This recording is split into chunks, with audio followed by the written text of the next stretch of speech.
Graça e paz, irmãos. Amém? Amém. Louvado seja Deus pela vida de cada irmão presente, porque o Senhor nos tem concedido essa oportunidade de estar mais uma vez trazendo a sua palavra, confiando a nós esse dever tão importante.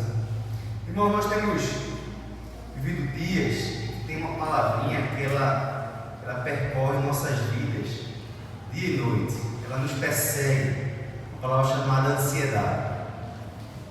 Eita, palavra complicada. Até um filme foi lançado agora, Divertidamente 2, cuja a ansiedade é aquela que toma conta do painel de controle.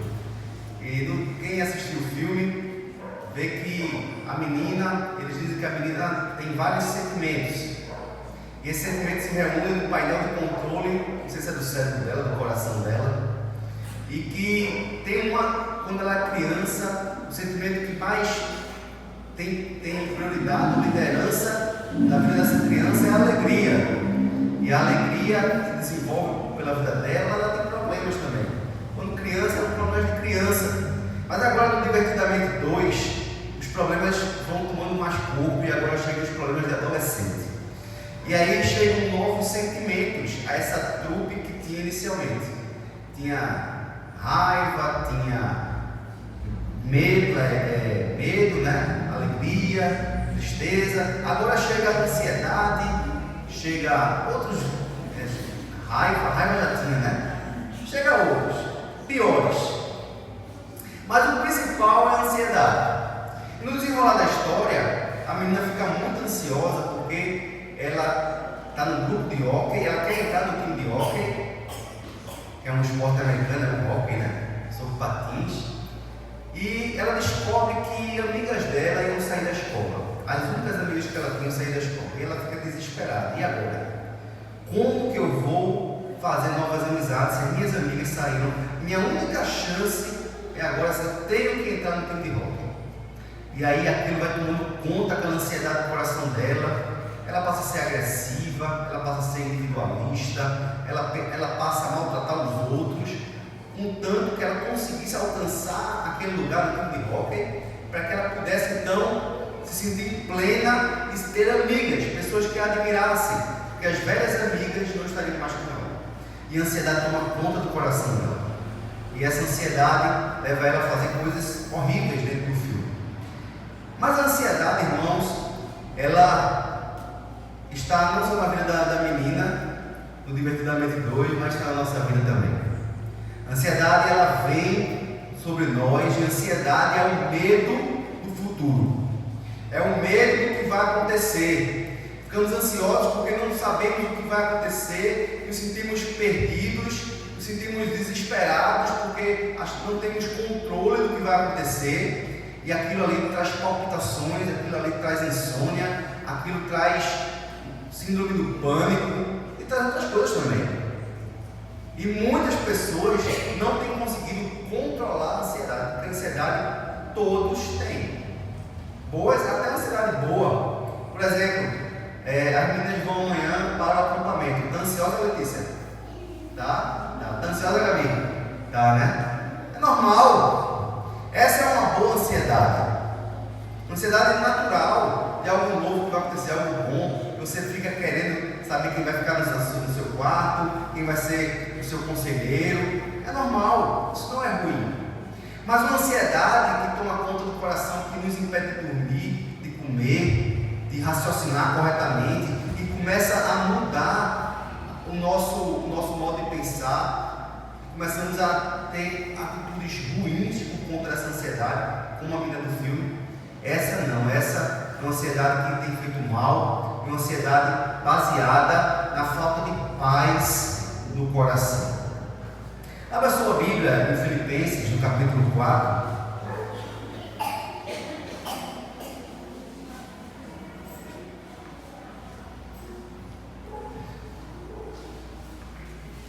Nós chegamos no capítulo 4 de Filipenses. Nós vamos ler o versículo 5, 6 e 7.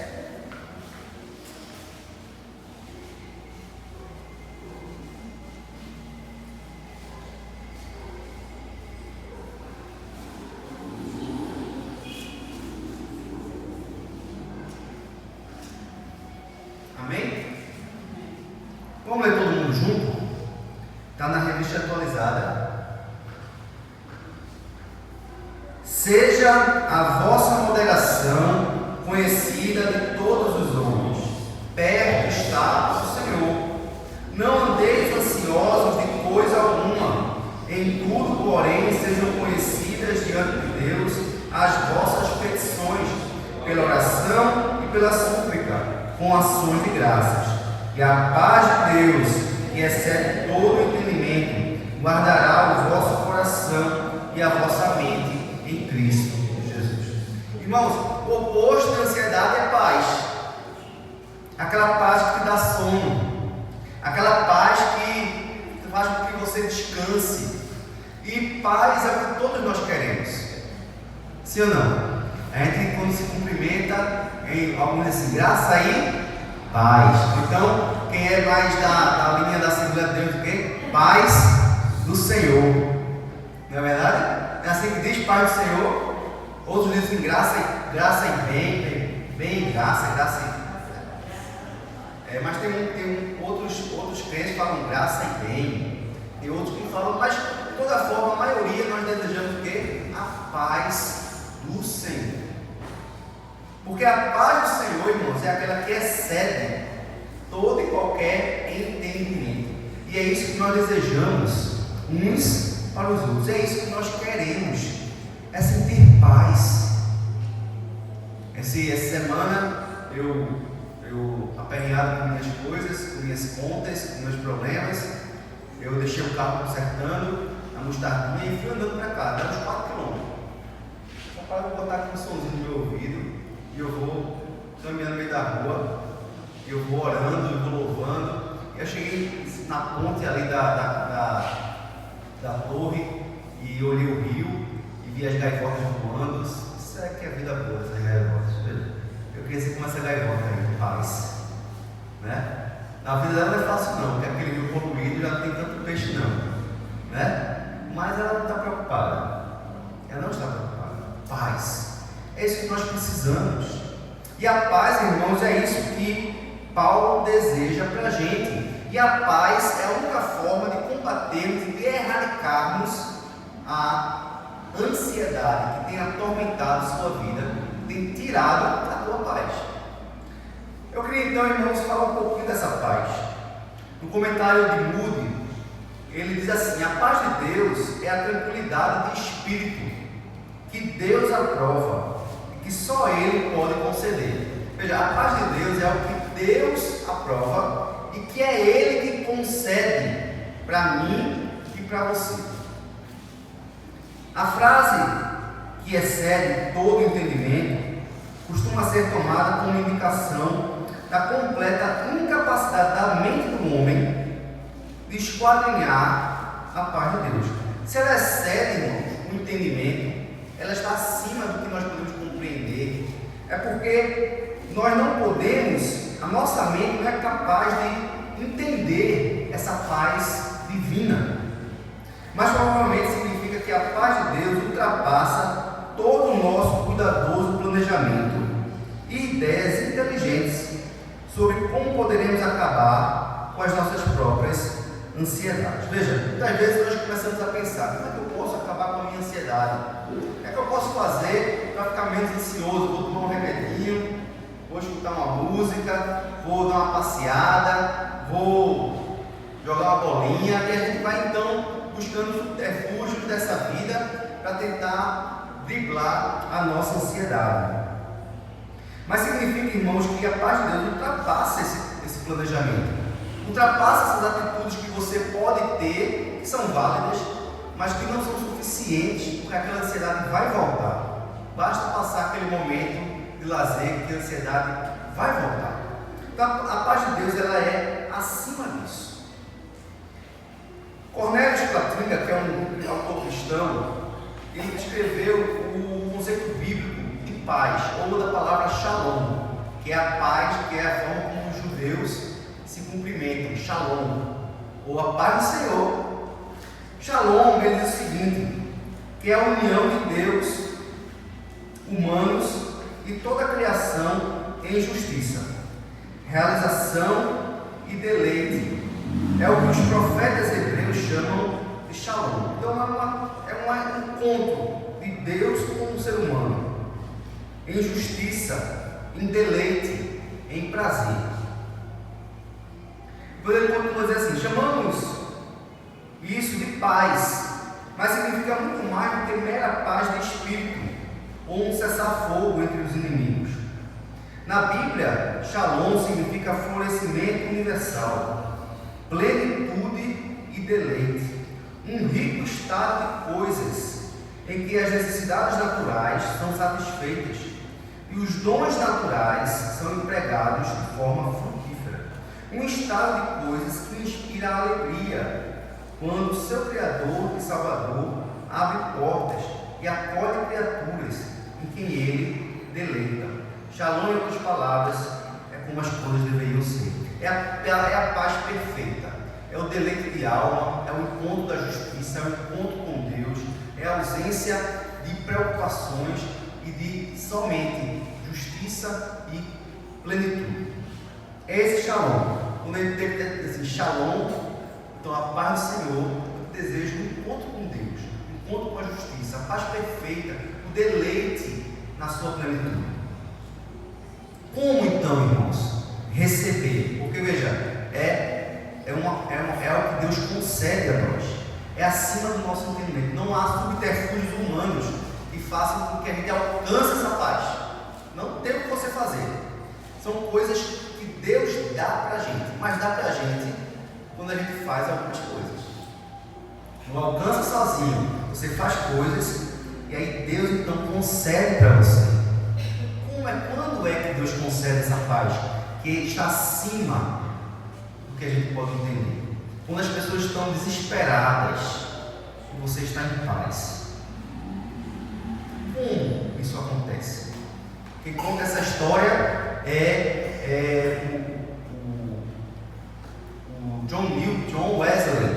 John Wesley, que foi o fundador da Igreja Metodista, ele diz que voltando dos Estados Unidos, depois de um ministério fracassado com os índios nos Estados Unidos, ele voltando para a Inglaterra, ele pega um navio em que havia muitos crentes, chamados os crentes ali, os huguenotes, né, que eram crentes franceses.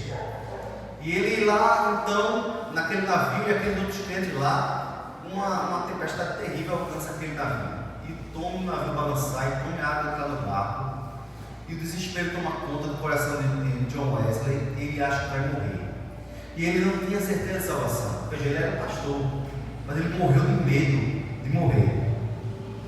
E ali, no meio daquele desespero todo para ele viu então aqueles crentes louvando e engrandecendo ao Senhor. E ele então olha para aquilo, aquela paz, aquele sentimento de louvor daqueles crentes. Ele diz: por que eu não tenho isso? Que paz é essa que esse povo tem, que eu não tenho? Que paz é essa? Essa paz que é além do que se pode entender. Como alcançar essa paz? Quando é que Deus concede essa paz para nós? Então eu queria então avaliar o texto com vocês, para que vendo o texto, como que você pode alcançar essa paz? Essa paz que excede todo o entendimento.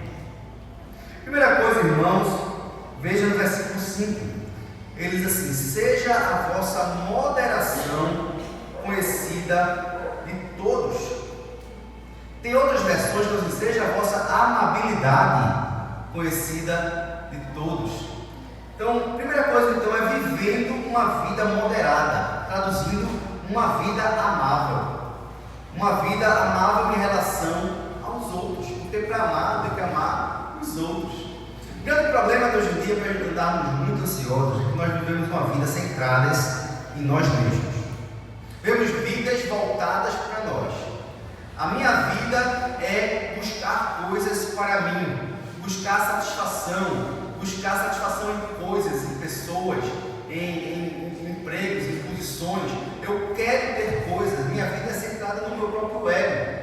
E eu tenho expectativas voltadas para mim, eu tenho metas, eu quero ter isso, eu quero ter aquilo, e aí as coisas não acontecem como eu queria. O que é que vem então? Ansiedade. Quando eu tento, eu luto, eu me esforço em obter coisas, e eu não consigo essas coisas para o meu prazer, então eu caio em ansiedade. Quando a gente pede para o nosso próprio prazer, nós pedimos mal. Não é assim que nós temos que pedir. Quando pedimos para nós mesmos, irmãos, nós estamos sendo egoístas. Quando nossa moderação ela tem que ser conhecida de todos, a nossa amabilidade, o nosso trato para com as pessoas. Amabilidade, a palavra é pieques. É a palavra do grego. E ele diz assim, tem um significado mais rico do que qualquer palavra pode transmitir, em inglês ou em português. Assim, comentaristas da versão da Bíblia variam muito em como eles traduzem essa palavra, pieques. Pode ser razoabilidade doce, uma pessoa razoável e doce. Pode ser generosidade, boa vontade, simpatia, caridade para com as faltas dos outros, misericórdia para com as falhas dos outros, indulgência nas falhas dos outros, clemência, moderação, tolerância, gentileza. São algumas tentativas de capturar o rico significado de pieques. É quando você, irmãos, quer ser justo, mas você não coloca a lei acima da graça. É alguém que falhou, mas você percebe que ela não tinha condições de cumprir a lei, porque ela não tinha subterfúgio para aquilo. Então ela falha, mas você tem misericórdia dela. Ela não cumpriu a lei. Como Jesus, quando viu a mulher pega em adultério, ele diz assim: quem não tiver pecado, que atire a primeira pedra. Ela, se fosse para cumprir a lei, teria que cumprir a lei para ela e para todos os outros que estavam acusando. Quando Jesus se abaixa e começa a escrever no chão, porque quem acusava tem que fazer isso, tem que escrever no chão a acusação. Então, cadê? Então, vocês estão acusando elas? Você está acusando ela? Quem não tem pecado aqui? Então, joga a primeira pedra. Todos tinham pecado. Ninguém queria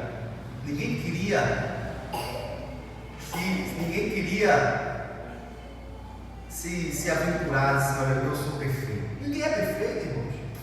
Então, a pieques é quando você é justo, mas você é gracioso.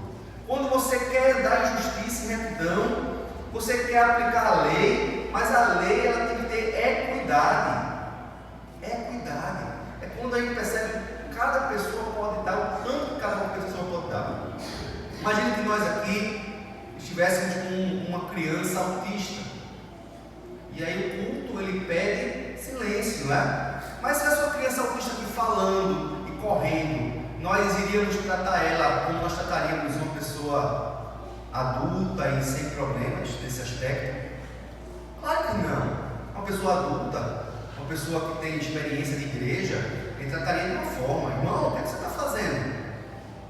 Andando pelo meio do culto, não é verdade? Mas uma criança com autismo, nós teremos paciência, tolerância com ela. A regra é a mesma, a lei é a mesma, mas a pieques é quando você trata de forma diferente, com graça, com amor, aqueles que têm menos condições de cumprir aquela lei. Dessa forma, irmãos, que a nossa pieques, que a nossa amabilidade, que a nossa capacidade de olhar para o outro com amor, com graça, seja conhecido de todos. Como é que isso, pastor, pode diminuir a minha ansiedade? Irmãos, é comprovado que uma pessoa que vive para o outro, que tira o foco de si mesmo e começa a focar nas outras pessoas, essa pessoa, ela rapidamente, ela esquece dos seus problemas e a sua ansiedade vai lá para baixo. Quem contou essa história na viagem missionária, uma história parecida, foi o pastor Mauri. Ele conta que teve um pico de pressão altíssimo, foi 21 por não sei quanto. Ele foi levado para a urgência e aí estavam suspeitando de trombose, não sei o que estavam suspeitando dele. E aí disse assim: vai ter que operar. Ele estava deitado na maca. Quando ele escuta vai ter que operar, ele disse: comigo mesmo não. E aí quando dá um vacilo, ele foge para o hospital. foge do hospital, ele vai para casa. Mas o que acontece quando ele chega em casa? A pressão. E aí o que é que tem que fazer? Volta. Ah, você que é o pastor Fujão, né? Pronto. O apelido dele virou pastor Fujão. Aí ele conta que quando ele chegou lá, ele orando a Deus, perguntando por que ele estava ali. Deus queria ele ali. E aí ele começa a olhar para um lado, olhar para o outro e ver pessoas precisando de ajuda, sozinhas. E aí ele se levanta da maca, não mais para fugir, mas para ajudar e servir os outros que estão doentes ao lado dele. E chama a enfermeira, bota o soro, tira o soro, né? Ajuda a pessoa a ir ao banheiro. E ele começou então a servir as pessoas que ali estavam ao redor dele. E aí ele foi sentindo então que a pressão dele foi baixando, até que ele mediu novamente 12/8 e ele teve alta. Sabe, irmãos, quando nós começamos a pensar no outro, quando a nossa amabilidade, nossa moderação é conhecer de todos, é porque nós não estamos vivendo uma vida autocentrada, nós estamos vivendo uma vida para os outros. A minha sogra, assim, ela adotou uma criança de 3 meses, hoje é Rafaela, muitos aqui conhecem, mas quando ela adotou Rafaela, ela estava em depressão, e aí ela adotou Rafaela, e ela disse assim: olha, hoje eu não tenho mais tempo para depressão. Por quê? Porque eu preciso cuidar de Rafaela.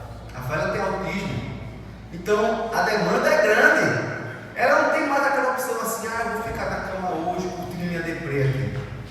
Eu estou me sentindo mal. Não tem essa opção, porque ela precisa se levantar, ela precisa cuidar, ela precisa fazer o que ela tem que fazer. Quando nós vivemos, irmãos, para o próximo, a nossa nível de ansiedade cai consideravelmente. Mas quando nós vivemos para nós mesmos, o nosso nível de ansiedade vai às alturas. Filipenses 2, versículo 3: nada façais por partidarismo ou vanglória, mas por humildade, considerando os outros superiores a si mesmo. Não tenha cada um em vista o que é propriamente seu, senão também cada qual o que é dos outros. Então, você necessita da paz, que esse todo entendimento. Comece vivendo a vida para os outros. Não viva para si, viva para servir, viva para amar, viva a vida de Cristo, porque o Filho do Homem não veio para ser servido, mas para servir e dar a sua vida em resgate de muitos. Amém, irmãos? Amém. Segunda coisa que a palavra nos ensina é que nós temos que crer que o Senhor está perto. O texto fala assim: perto está o Senhor. Irmãos, nós nos desesperamos quando nós achamos que estamos sós, quando a gente acha que não tem ninguém conosco, quando a gente acha que não tem o que fazer mais, que todos nos abandonaram, quando a gente vê a situação que você já tentou sozinho resolver de todas as formas e você viu que não tem mais o que fazer, bate o desespero, o coração dispara, dá vontade de chorar, dá vontade de fugir, dá vontade de sair correndo, porque você perde a ideia de que Deus está com você. Lembra dos discípulos no barco quando bateu a tempestade? Que desespero! Jesus estava ali na parte de baixo do barco, dormindo, nem aí, e eles desesperados, e aí eles correm e descem: Jesus, como podes tu dormir enquanto o barco está para naufragar? Não importa que morramos. E eles: homens de pouca fé, homens de pouca fé. E aí então acalma o vento, acalma o mar, tudo se faz calmar. Irmãos, nosso Senhor Jesus Cristo está perto, Ele está no barco, Ele não abandonou o barco não, a sua vida é dele. A Bíblia diz que nós fomos comprados. Quem nos comprou? Deus. Com que dinheiro? Com o sangue de Cristo. Então nós não somos mais do inimigo, nós somos de Deus. Se eu sou de Deus, se eu pertenço a Ele, a minha vida é dele, e Ele está preocupado sim com minha vida. Ele sabe que Ele está perto de mim. Ele não me abandonou, Ele não te abandonou. Perto está o Senhor. Perto está também o Senhor, no sentido que Ele vai voltar, onde Ele vai nos levar para o novo céu e nova terra, onde não haverá mais choro, não haverá mais dor, não haverá mais tristeza, nossos olhos serão enxugadas toda lágrima. Quem tem sofrimentos, não haverá mais sofrimento. Irmãos, vai chegar esse tempo, e tudo isso aqui, por mais que demore, ainda é passageiro. O eterno está por vir. Andaremos em ruas de ouro, viveremos vidas perfeitas, santas, de adoração ao Senhor, onde não haverá mais essa ansiedade toda. Perto está o Senhor. Hebreus 13, versículos 5 e 6. Bota aí, por favor, Hebreus 13, 5 e 6.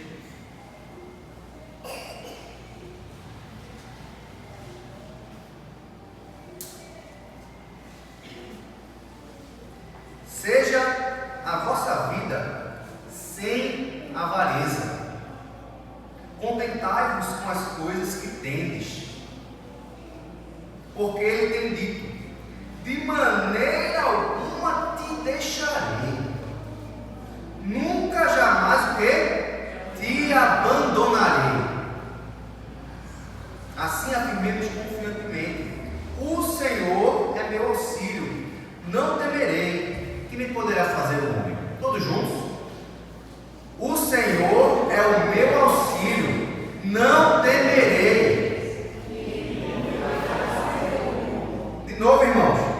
O Senhor é o meu auxílio, não temerei. Ele poderá fazer o homem. O que, irmão, pode fazer o homem contra você? Se o Senhor é o teu auxílio, se Ele diz assim para você: de maneira alguma te deixarei, nunca jamais te abandonarei. Irmãos, perto está o Senhor. Isso, irmãos, é fonte de contentamento. Isso é fonte de paz. Nós precisamos nos apoderar dessa verdade da palavra de Deus, crer na palavra de Deus, saber que Ele está conosco, Ele está no barco. Amém?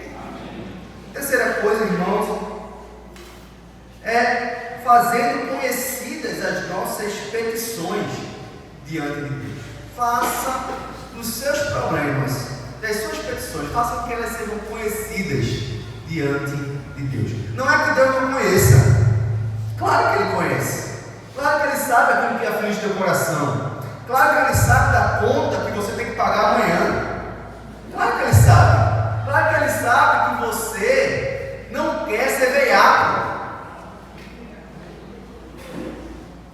Deus sabe que você quer ser uma pessoa que paga as suas contas em dia.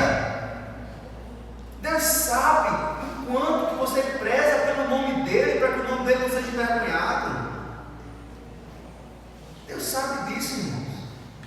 Mas Ele quer que você torne conhecida, que você exponha as suas orações diante de Deus. Eu encontrei certo dia um amigo meu, já foi crente, infelizmente está desviado.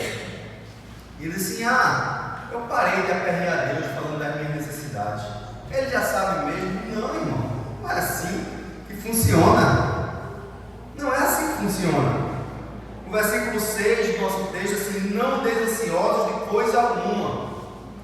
Em tudo, porém, sejam conhecidos diante de Deus o quê? As vossas orações, as vossas petições, por meio de quê? Pela oração e pela súplica, com ações de graças.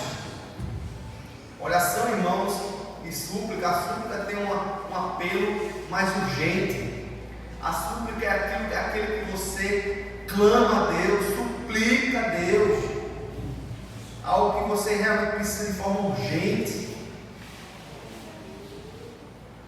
Certo dia, eu voltando do interior, você pensa: Senhor, guarda o carro, proteja, né, para que o carro não fale, para que não haja nada na estrada, né, para que eu chegue em paz. Eu sempre oro. Isso é uma oração. Mas súplica é diferente. Súplica é quando o carro quebra. Entende? E o carro quebrou, a marcha não entrava. É o Senhor, tenha misericórdia, me ajude. Com a súplica, Senhor, me ajude. Aí a marcha, entrou a terceira. Pronto, foi bom demais. Ali depois de lá para cá, Mata de São João, depois de Guadalajara, de noite, viu? Era umas 6 e pouca da noite. Eu saí dali de terceira, não tirei mais a terceira, fui até a igreja do Vasco da Gama, preguei no culto de oração lá, deixei o carro em terceira, liguei o carro em terceira, né? Depois liguei o carro lá e saiu pulando. Foi, já saí, fui embora para casa, aí parei o carro na frente de casa, avisei o porteiro abre o portão, eu vou emburacar de vez. Vou vir, vou rodear o quarteirão de novo e vou entrar. Ele abriu o portão, eu rodei o quarteirão e subi a rua. Pronto, botei o carro todo jeito lá na garagem, do jeito que deu, porque não dava para botar ré. Mas eu ainda cheguei, irmãos. Fiz minha obrigação, fui para o culto ainda, preguei no culto oração da igreja do Vasco da Gama.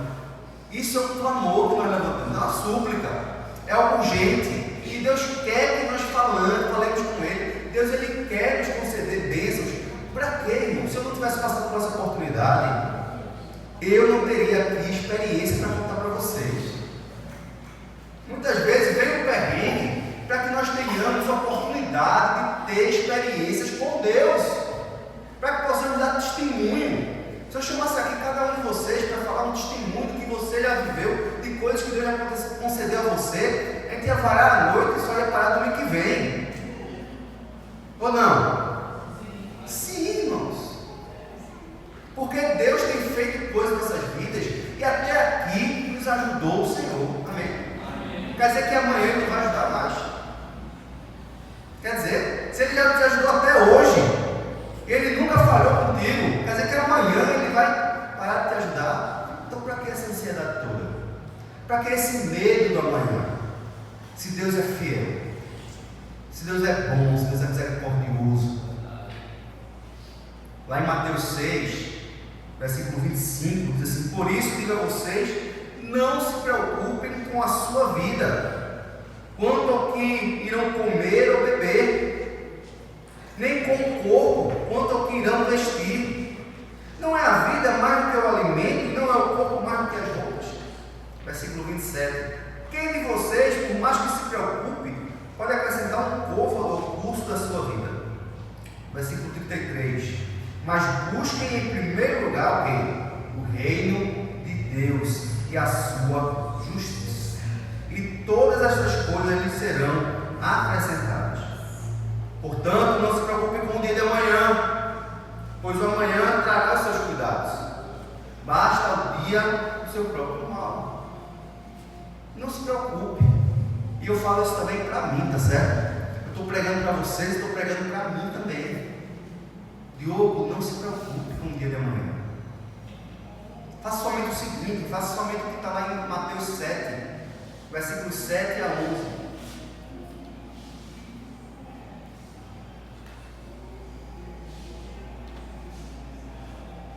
Pedi e dá-se-vos-á. Buscai e achareis. Por quê?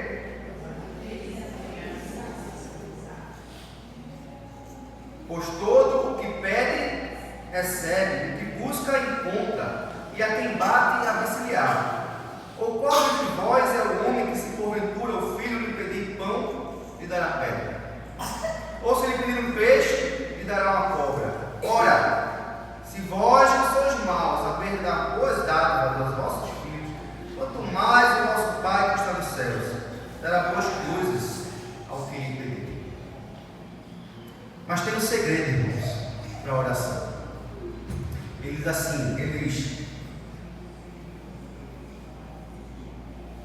sejam conhecidas diante de Deus as vossas petições, pela oração e pela súplica.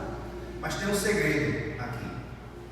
Depois da oração e súplica, como é que deve ser feita a oração e a súplica? Com ações de graças. A sua oração e a sua súplica tem que ser acompanhada de ações de graças. Quando nós pedimos e já agradecemos.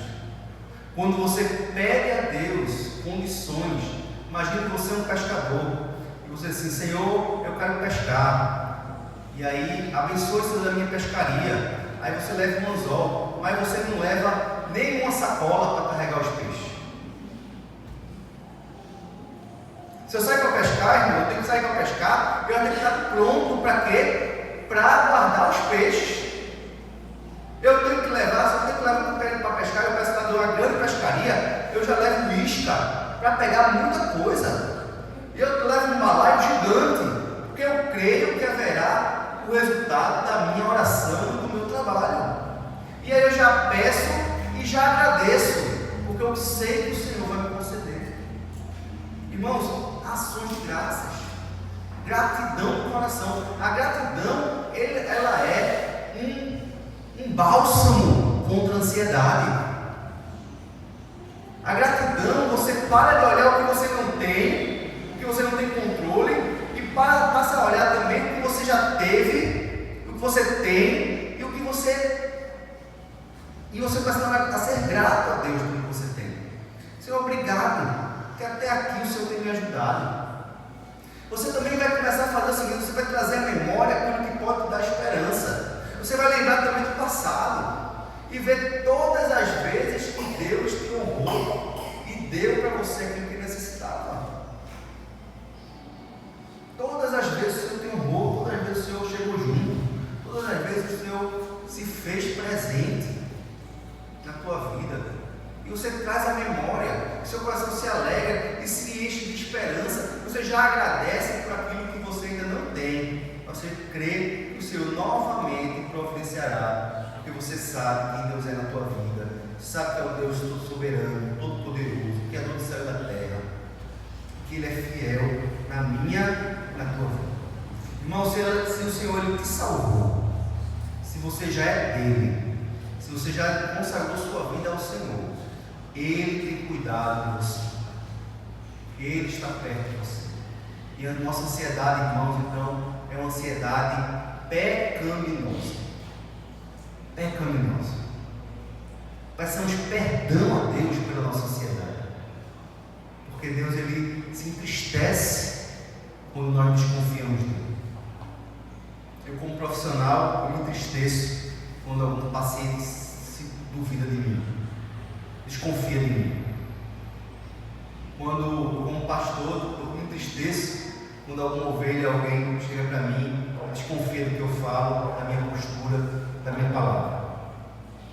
Imagine Deus quando vê você ansioso, estressado, aperreado, sem crer nele, sem confiar nele, um Deus que tanta coisa já fez na tua vida, e você tentando, lutando, se debatendo para conseguir as suas coisas por si próprio, com a sua força, com a sua sabedoria.